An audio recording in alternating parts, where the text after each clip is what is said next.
الحمد للہ رب العالمین الصلاة والسلام علی سید الانبیاء والمرسلین اما بعد اعوذ باللہ من الشیطان الرجیم بسم اللہ الرحمن الرحیم۔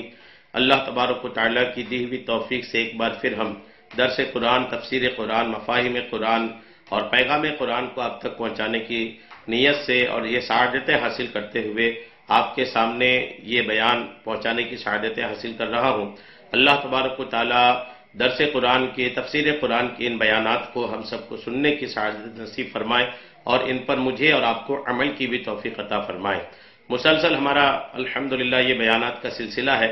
آج کے درس میں جو سورہ بقرہ شریف کی پہلی آیت ہمارے درس میں ہے وہ آیت نمبر 155 ہے۔ درس کی پہلی آیت سورہ بقرہ کی آیت نمبر 155۔ اللہ تبارک و تعالیٰ کا فرمان وَلَنَبْلُوَنَّكُمْ بِشَيْءٍ مِّنَ الْخَوْفِ وَالْجُوعِ وَنَقْصٍ مِّنَ الْأَمْوَالِ وَالْأَنفُسِ وَالثَّمَرَاتِ وَبَشِّرِ الصَّابِرِينَ۔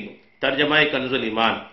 اور ضرور ہم تمہیں آزمائیں گے کچھ ڈر اور بھوک سے اور کچھ مالوں اور جانوں اور پھلوں کی کمی سے اور خوشخبری سنا ان صبر والوں کو۔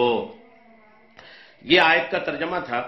اس آیت کے ترجمے کی تفسیر میں، اس آیت کی تفسیر میں مفسرین کرام لکھتے ہیں کہ آزمائش سے مراد، آزمائش سے فرما بردار اور نافرمان کے حال کا ظاہر کرنا مراد ہے۔ یہ آزمائش سے مراد کیا ہے؟ جس آیت میں اللہ تبارک و تعالیٰ نے فرمایا کہ اور ضرور ہم تمہیں آزمائیں گے، اللہ فرما رہا ہے بندو ہم ضرور تمہیں آزمائیں گے کچھ ڈر اور بھوک سے۔ اللہ جو آزمائے گا بندوں کو، اللہ تبارک و تعالیٰ اس بات کی بھی تفصیل ارشاد فرما دیا کہ بندوں کو آزمایا کن چیزوں سے جاتا ہے۔ تو اللہ فرما رہا ہے کہ کچھ ڈر سے، بھوک سے، مال اور جان اور پھلوں کی کمی سے اللہ تبارک و تعالیٰ آزمانے کا ذکر قرآن پاک کی سورہ بقرہ کی آیت نمبر 155 میں ارشاد فرما رہا ہے۔ مفسرین لکھتے ہیں آزمائش سے فرما بردار اور نافرمان کے حال کا ظاہر کرنا مراد ہے کہ اللہ تبارک و تعالیٰ آزمائشوں کے ذریعے سے فرما بردار اور نافرمان بندوں کے حال کو ظاہر فرماتا ہے۔ جو بندہ اللہ تبارک و تعالیٰ کا فرما بردار ہوتا ہے وہ آزمائشوں کے وقت صبر کا دامن پکڑ کے رکھتا ہے اور اللہ تبارک و تعالیٰ کی طرف سے آئی ہوئی ہر مصیبت پر صبر کرتا ہے، ہر تکلیف پر صبر کرتا ہے اور اللہ کی رضا پر راضی رہنے کی عادت پر چل پڑتا ہے۔ اور جو نافرمان ہے وہ اس کے برخلاف چل پڑتے ہیں، ناشکریاں ان سے ہونے لگتی ہیں۔ تو یہ آزمائشوں کے ذریعے سے اللہ تبارک و تعالیٰ نیک و بد، اچھے برے، فرما بردار اور نافرمان بندوں کے حالات، ان کے حال کا اظہار فرماتا ہے اور ظاہر فرماتا ہے کہ کون فرما بردار ہے اور کون نافرمان ہے۔ امام شافعی رحمۃ اللہ علیہ کے بقول خوف سے اللہ تعالیٰ کا ڈر، بھوک سے رمضان کے روزے، یہ جو اللہ نے فرمایا نا کہ ضرور ہم تمہیں آزمائیں گے کچھ ڈر اور بھوک سے، تو ڈر سے کیا مراد ہے؟ امام شافعی رحمۃ اللہ علیہ فرماتے ہیں کہ ڈر سے مراد اللہ تعالیٰ کا ڈر ہے اور بھوک سے مراد رمضان کے روزے ہیں، اور مالوں کی کمی سے زکوٰۃ و صدقات دینا، اور جانوں کی کمی سے امراض یعنی بیماریوں کے ذریعے اموات ہونا یعنی موت ہونا، اور پھلوں کی کمی سے اولاد کی موت مراد ہے، کیونکہ اولاد دل کا پھل ہوتی ہے۔ الحمدللہ جیسا کہ حدیث شریف میں ہے، سرکار دو عالم صلی اللہ تعالیٰ علیہ وسلم نے ارشاد فرمایا جب کسی بندے کا بچہ مرتا ہے تو اللہ تعالیٰ فرشتوں سے فرماتا ہے تم نے میرے بندے کے بچے کی روح قبض کی؟ وہ عرض کرتے ہیں کہ ہاں یا رب عز و جل۔ پھر اللہ فرماتا ہے تم نے اس کے دل کا پھل لے لیا۔ اللہ فرماتا ہے فرشتے تم نے میرے بندے کے دل کا پھل لے لیا۔ فرشتے عرض کرتے ہیں ہاں یا رب عز و جل۔ اللہ تعالیٰ ارشاد فرماتا ہے اس پر میرے بندے نے کیا کہا؟ میرے بندے کی بچے کی روح کو جب تو نے قبض کیا تو میرے بندے نے کیا کہا؟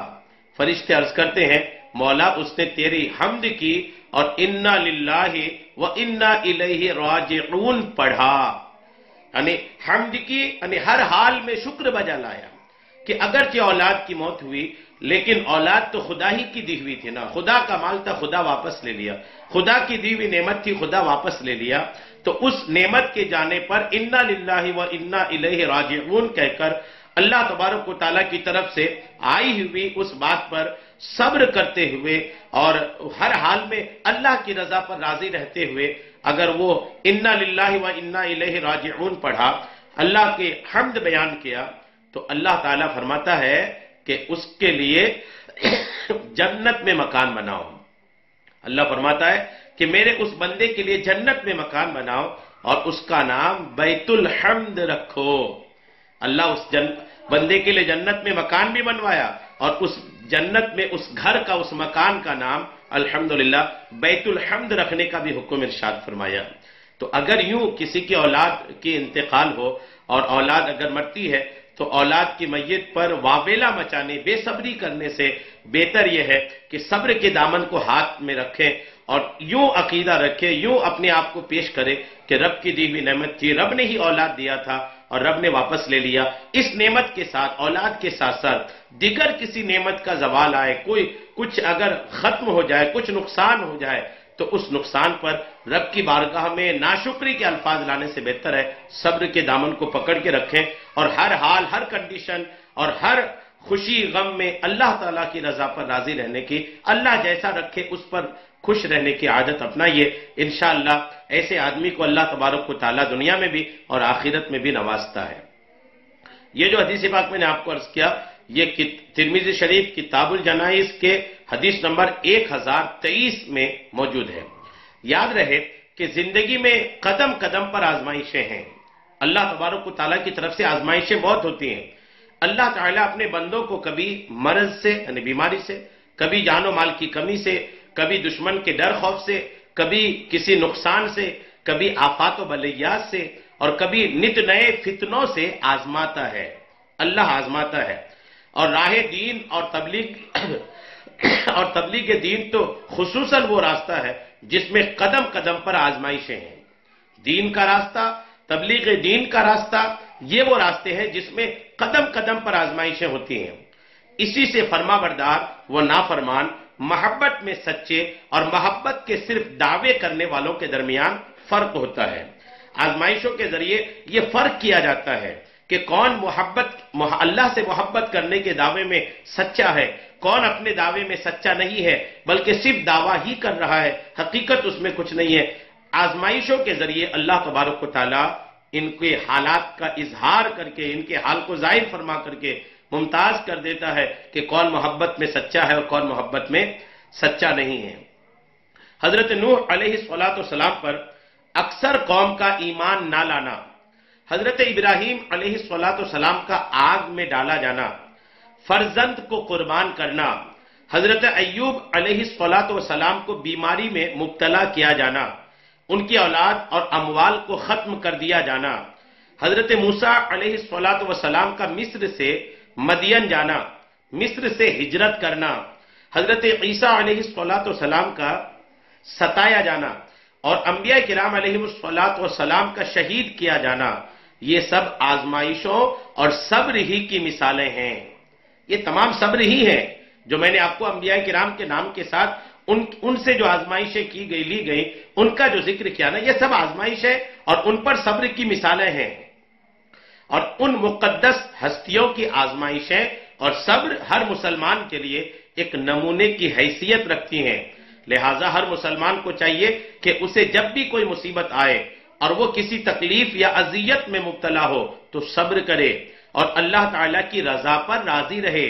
اللہ کی رضا پر راضی رہنے کا مطلب اللہ جس حال میں رکھے خوش رہے اور بے صبری کا مظاہرہ نہ کرے۔ بے صبری کا مظاہرہ ہاتھ پیر سے، زبان سے ہرگز نہ کرے۔ صدر الشریعہ مفتی امجد علی اعظمی رحمت اللہ تعالیٰ علیہ فرماتے ہیں، بہت موٹی سی بات ہے جو ہر شخص جانتا ہے کہ کوئی کتنا ہی غافل ہو مگر جب اسے کوئی تکلیف پہنچتی ہے یا وہ کسی مصیبت اور مرض میں مبتلا ہوتا ہے تو کس قدر خدا کو یاد کرتا اور توبہ و استغفار کرتا ہے۔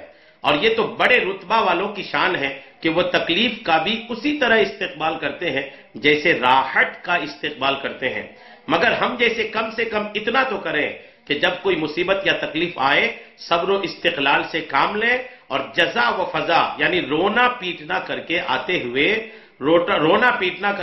ہوئے ثواب کو ہاتھ سے نہ جانے دیں۔ اور اتنا تو ہر شخص جانتا ہے کہ بے صبری سے آئی ہوئی مصیبت جاتی نہ رہے گی، پھر اس بڑے ثواب جو احادیث میں بیان کیا گیا ہے ان سے محرومی دوہری مصیبت ہے۔ مصیبت پر صبر کے تعلق سے صدر الشریعہ رحمۃ اللہ تعالی علیہ نے جو باتیں ارشاد فرمائی، یہ بہار شریعت کتاب الجنائز بیماری کا بیان جلد 1 صفحہ 799 کے اندر الحمدللہ موجود ہے۔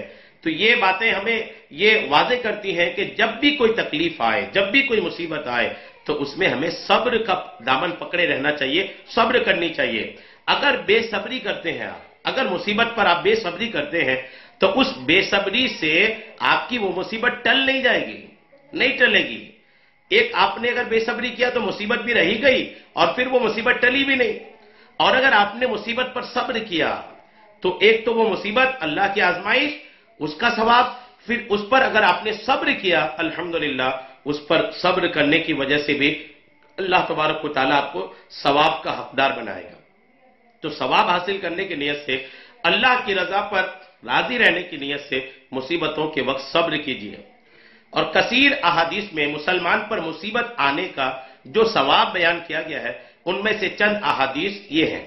چنانچہ حضرت ابو ہریرہ رضی اللہ تعالی عنہ سے روایت ہے، رسول کریم صلی اللہ تعالی علیہ وسلم نے ارشاد فرمایا، اللہ تعالیٰ جس کے ساتھ بھلائی کا ارادہ فرماتا ہے تو اسے تکالیف میں مبتلا کرتا ہے۔ یہ روایت سنیں، آپ بار بار سنیں، اللہ تعالیٰ جس کے ساتھ بھلائی کا ارادہ فرماتا ہے تو اسے تکالیف میں مبتلا کرتا ہے۔ بخاری شریف کتاب المغزا حدیث نمبر 5656 کے اندر یہ حدیث پاک موجود ہے۔ بعض اوقات لوگ کسی کی تکلیف کو دیکھ کر کے یہ بولنے لگتے ہیں کہ بڑا تکلیف میں رب کا نافرمان ہے، رب اس سے ناراض ہے۔ کسی کی مصیبتوں کو دیکھ کر کے، موت کے وقت کی تکلیفوں کو دیکھ کر لوگ الگ مزاج بنا لیتے ہیں کہ یہ رب کا نافرمان بندہ ہوگا تبھی ان پر یہ مصیبتیں آ رہی ہیں۔ ہرگز نہیں۔ آج اپنے خیالات کو بدل لیجئے جو ایسا خیال رکھتے ہیں۔ حدیث سنیں، اللہ تعالیٰ جس کے ساتھ بھلائی کا ارادہ فرماتا ہے تو اسے تکالیف میں مبتلا کرتا ہے۔ حضرت ابو سعید خدری اور حضرت ابو ہریرہ رضی اللہ تعالی عنہما سے مروی ہے، حضور اقدس صلی اللہ تعالی علیہ وسلم نے ارشاد فرمایا، مسلمان کو جو تکلیف، رنج، ملال اور اذیت و غم پہنچے، یہاں تک کہ اس کے پیر میں کوئی کانٹا ہی چبھے تو اللہ تعالیٰ ان کے سبب اس کے گناہ مٹا دیتا ہے۔ بخاری شریف کتاب المغزا حدیث نمبر 5641 کے اندر یہ حدیث پاک موجود ہے۔ خلاصہ کیا ہے؟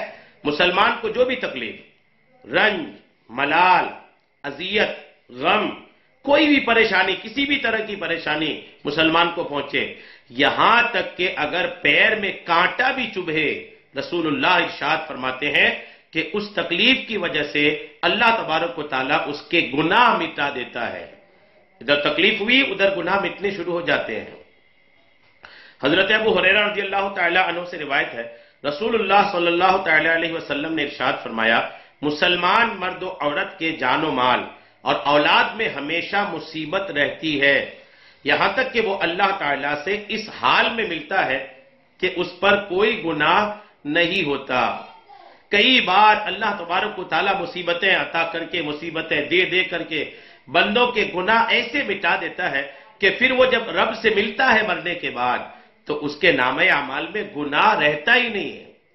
ان نے گناہ کیا تھا لیکن ان مصیبتوں کی وجہ سے، پریشانیوں کی وجہ سے ان کے گناہ ایسے مٹا دیے گئے کہ جب وہ رب سے ملے تو ان کے پاس، ان کے نامہ اعمال میں کچھ گناہ ہی نہیں ہے۔ الحمدللہ۔ تو مصیبت، پریشانی یہ گناہوں کے مٹنے کا سبب ہے۔ یہ حدیث ترمذی شریف کتاب الزہد حدیث نمبر 2407 کے اندر موجود ہے۔ حضرت جابر رضی اللہ تعالیٰ عنہ سے روایت ہے، حضور نور صلی اللہ تعالیٰ علیہ وسلم نے ارشاد فرمایا، قیامت کے دن جب مصیبت زدہ لوگوں کو ثواب دیا جائے گا تو آرام و سکون والے تمنا کریں گے، کاش دنیا میں ان کی کھالیں قینچیوں سے کاٹ دی گئی ہوتی۔ ترمذی کتاب الزہد حدیث نمبر 2410 کے اندر یہ موجود ہے۔ کیا فرمایا کہ قیامت کے دن، چونکہ قیامت کا دن ایک ایسا دن ہوگا جس میں نیکوں کو نیکی کا اجر بھی سب کے سامنے ملے گا اور بروں کو ان کی برائی کا بدلہ بھی سب کے سامنے ملے گا۔ پوری اہل محشر یہ دیکھیں گے کہ کن کو کیا مل رہا ہے۔ اہل محشر ان بات کو دیکھیں گے الا ماشاءاللہ جس کو اللہ چھپا دے. بہت سارے بندے ایسے بھی ہوں گے کہ جن کی برائیوں کو اللہ چھپا دے گا، اور برائیوں کو چھپا کر کے اللہ تبارک و تعالیٰ محض اپنی رحمت سے اسے جنت میں داخل فرمائے گا. کچھ بندے ایسے بھی ہوں گے، لیکن بہت بندے ایسے بھی ہوں گے کہ جن کی برائیاں وہاں عام ہوں گی. سب دیکھیں گے کہ یہ برے تھے. نیکیاں عام ہوں گی، دیکھیں گے کہ یہ نیک بندہ تھا. تو قیامت کے دن مصیبت زدہ لوگوں کو جو تکلیف میں دنیا میں تھے، ان کو جب ان کی دنیا کی تکلیفوں پر ثواب دیا جائے گا، اجر دیا جائے گا، بدلہ دیا جائے گا، تو وہ لوگ جن کو دنیا میں کوئی تکلیف نہیں پہنچی وہ کہیں گے، تمنا عرض کریں گے، مولا کاش ایسا ہوتا کہ ہماری کھالوں کو کینچیوں سے کاٹ دی گئی ہوتی. ہم جب دنیا میں تھے تو ہماری کھالوں کو کینچیوں سے کاٹ کاٹ کر ٹکڑے کر دیتے، کاش ایسا ہوتا تو آج ہمیں بھی ان مصیبتوں پر صبر کا ثواب ملتا. تو مصیبت اللہ کی نعمت ہے اس معاملے کو لے کر کے. تو مصیبتوں پر بے صبری، ناشکری اور اللہ کی شان کے خلاف، اللہ کی بارگاہ میں اس کی شان کے خلاف باتیں نہ کریں، بلکہ مصیبتوں کے وقت صبر کے دامن کو اپنے ہاتھوں سے مضبوطی سے پکڑ کے رکھیں. اس کے بعد آج کے درس کی ہماری دوسری آیت پاک ہے سورہ بقرہ کی آیت نمبر 156. اللہ کا فرمان، الذین اذا اصابتهم مصیبۃ قالوا انا للہ وانا الیہ راجعون. ترجمہ کنز الایمان، کہ جب ان پر کوئی مصیبت پڑے تو کہیں ہم اللہ کے مال ہیں اور ہم کو اسی کی طرف پھرنا.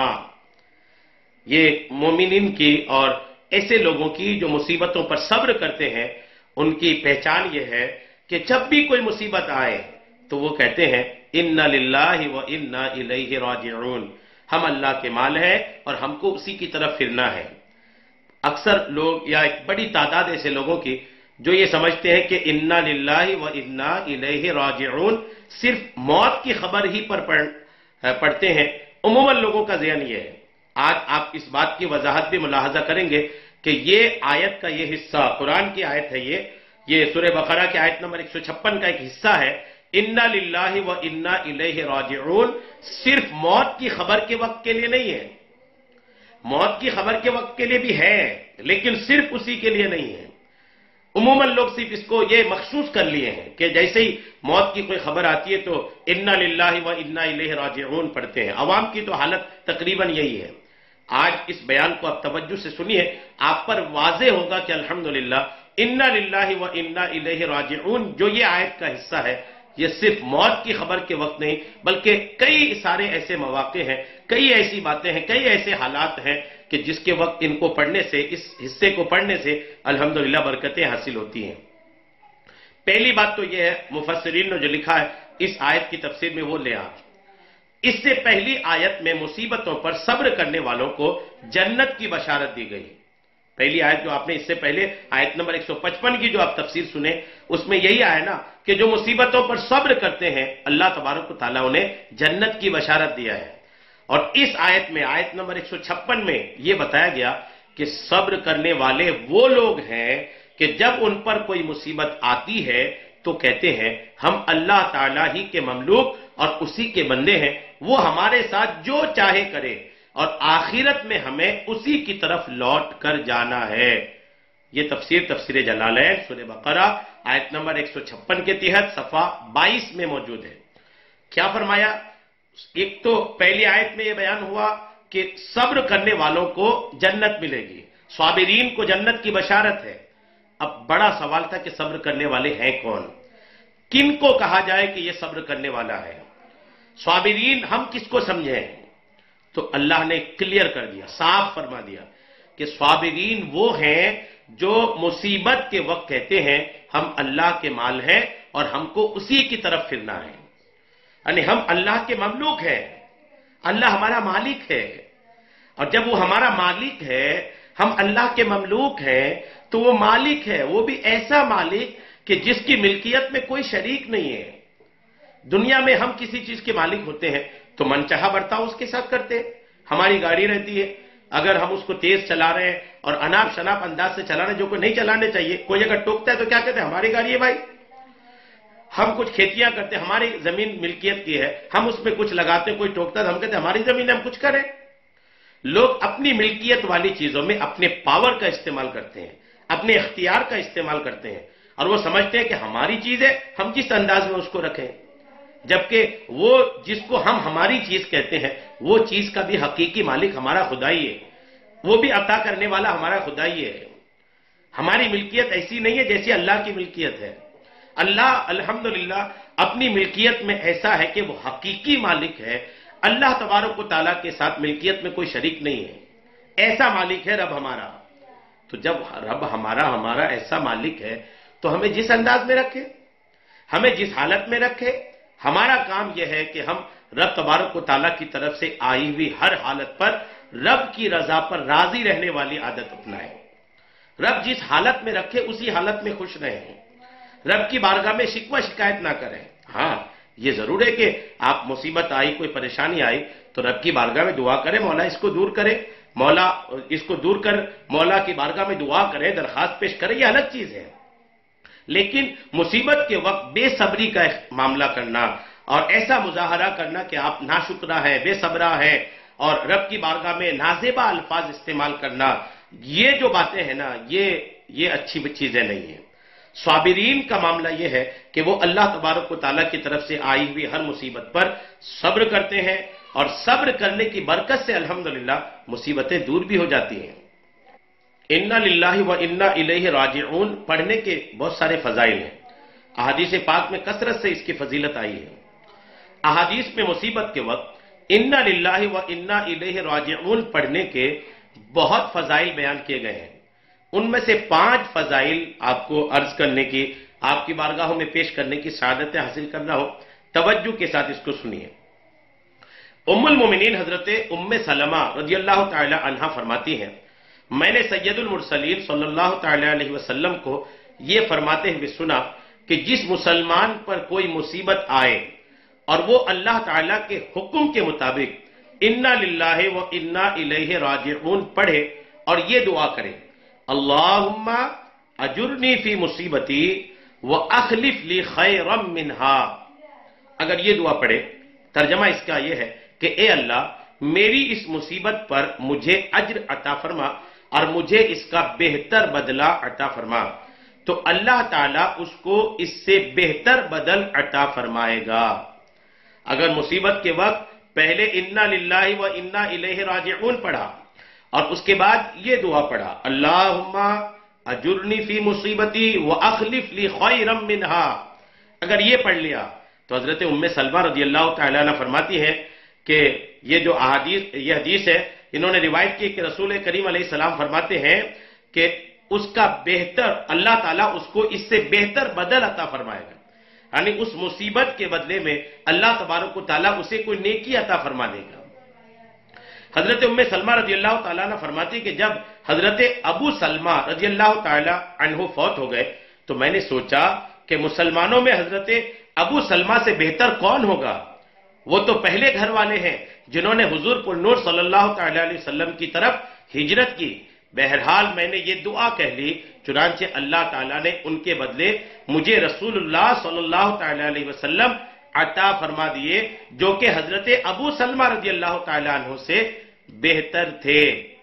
ام سلمہ رضی اللہ تعالیٰ عنہ یہ امہات المومنین میں سے ہیں، پیارے آقا علیہ السلام کے ازواج مطہرات میں سے ہیں، آقا کی بیویوں میں سے ہیں۔ آقا سے ان کی شادی ہونے سے پہلے ان کی شادی ابو سلمہ نامی ایک صحابی رسول سے ہوئی تھی۔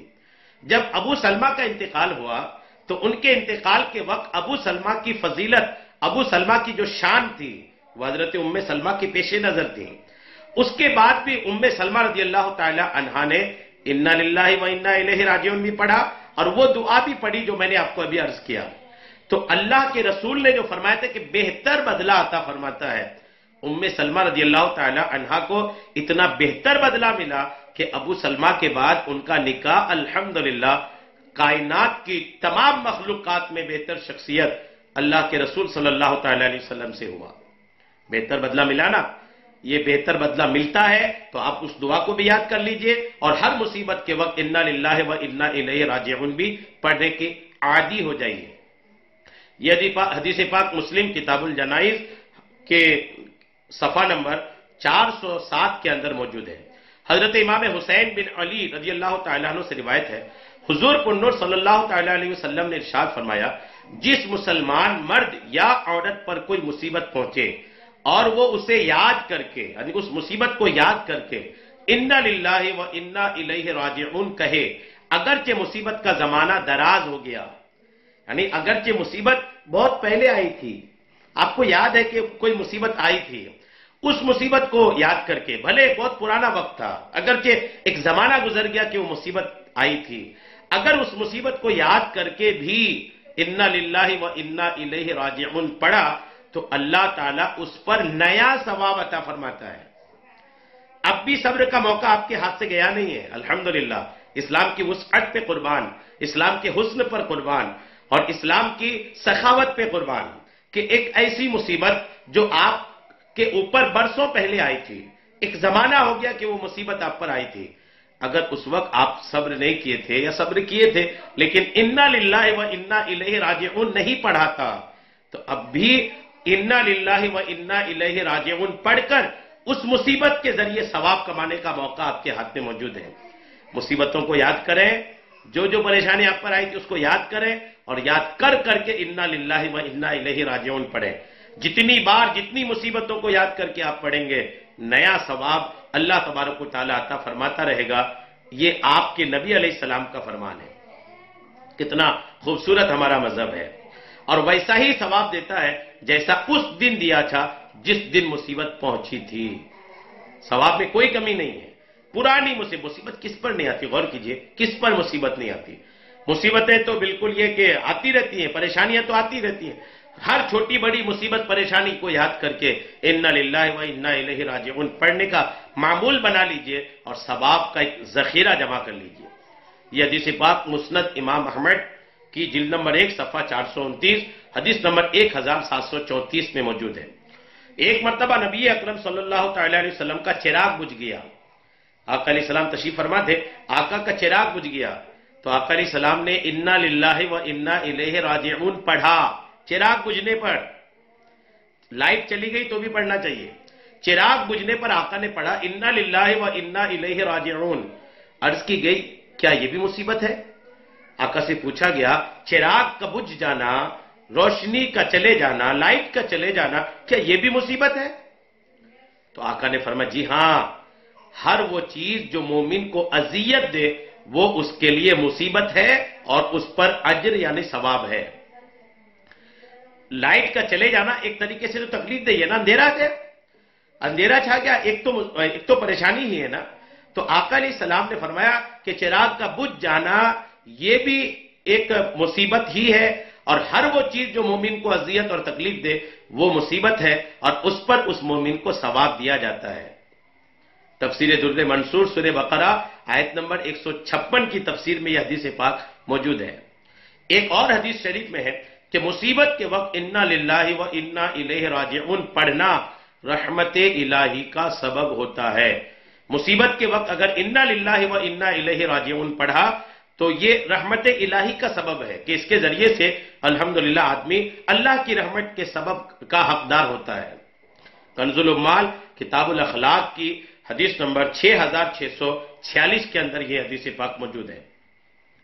حضرت عبداللہ ابن عباس رضی اللہ تعالی عنہما سے روایت ہے، نبی اکرم صلی اللہ تعالی علیہ وسلم نے ارشاد فرمایا میری امت کو ایک ایسی چیز دی گئی ہے جو پہلی امتوں میں سے کسی کو نہیں دی گئی۔ الحمدللہ آقا فرماتے میری امت کو ایک ایسی چیز دی گئی ہے جو اس امت سے پہلے کسی کو نہیں دی گئی۔ وہ چیز مصیبت کے وقت انا للہ و انا الیہ راجعون پڑھنا ہے۔ مصیبت کے وقت آیت کا اس حصہ پڑھنا یہ حضور علیہ السلام کی امت کے علاوہ کسی اور امت کو عطا نہیں کیا گیا، خصوصی عطیہ ہے رب تبارک و تعالیٰ کی طرف سے یہ کہ مصیبت اگر آئے تو اس آیت کے حصے کو پڑھ لیں، انا للہ و انا الیہ راجعون پڑھ لیں، انشاءاللہ اس کی برکتوں سے ہوگا یہ کہ مصیبت پر رحمت بھی ملے گی اور اس مصیبت پر ثواب کا حقدار بھی آپ ہو جائیں گے۔ یہ معجم کبیر کے جلد نمبر 12 صفحہ 32 کے اندر الحمدللہ موجود ہے۔ تو یہ تمام احادیث جو 5 احادیث میں نے آپ کو پیش کیا، یہ 5 احادیث کا نچوڑ یہ ہے کہ کسی بھی طرح کی مصیبت چھوٹی بڑی ہر وہ چیز، ہر وہ معاملہ جس کی وجہ سے مومن کو تکلیف پہنچتی ہے وہ مومن کے لیے مصیبت ہے. اور ہر تکلیف دہ چیز پر، ہر تکلیف دہ حادثے پر، ہر تکلیف دہ بات پر، جس چیز سے بھی آپ کو تکلیف ہو، وہ تکلیف آپ کے لیے مصیبت ہے، اور آپ کو چاہیے کہ آپ اس پر انا للہ و انا الیہ راجعون پڑھیں. آپ کے نبی نے چراغ بجھنے پر انا للہ و انا الیہ راجعون پڑھا، لائٹ چلے جانے پر پڑھیں، ٹھوکر لگ جانے پر پڑھیں، کوئی تکلیف دہ خبر آئے اس پر پڑھیں، کانٹا چپ جائے اس پر پڑھیں، چیٹی کاٹ لے اس پر پڑھیں، مچھر چاپ لے اس پر پڑھیں. یعنی جو بھی تکلیف آپ کو زندگی میں آئے، ہر تکلیف پر انا للہ و انا الیہ راجعون پڑھنے کی عادی ہو جائیے. عادت آپ کی زبان پہ یہ بات آ جائے، مصیبت کے وقت جاری ہو جائے، خود بخود بے اختیار جاری ہو جائے. ایسی آپ کی عادت ہونی چاہیے. اگر آپ نے اس کو پڑھنے کی عادی ہو گئے نا، انشاءاللہ برکتیں بہت ہوں گی. مصیبتوں پر آپ کے لیے الحمدللہ ثوابوں کا ایک ذخیرہ جمع ہو جائے گا. اللہ کرے کہ یہ ہم اس کے پڑھنے کے عادی ہو جائیں. تو آج یہ آیت نمبر 156 تک ہماری تفسیر الحمدللہ ہوئی. اللہ تبارک و تعالی قرآن پاک کی تفاسیر میں ہم سب کو عمل کرنے کی توفیق عطا فرمائے. آمین بجاہ النبی الامین صلی اللہ تعالی علیہ وسلم.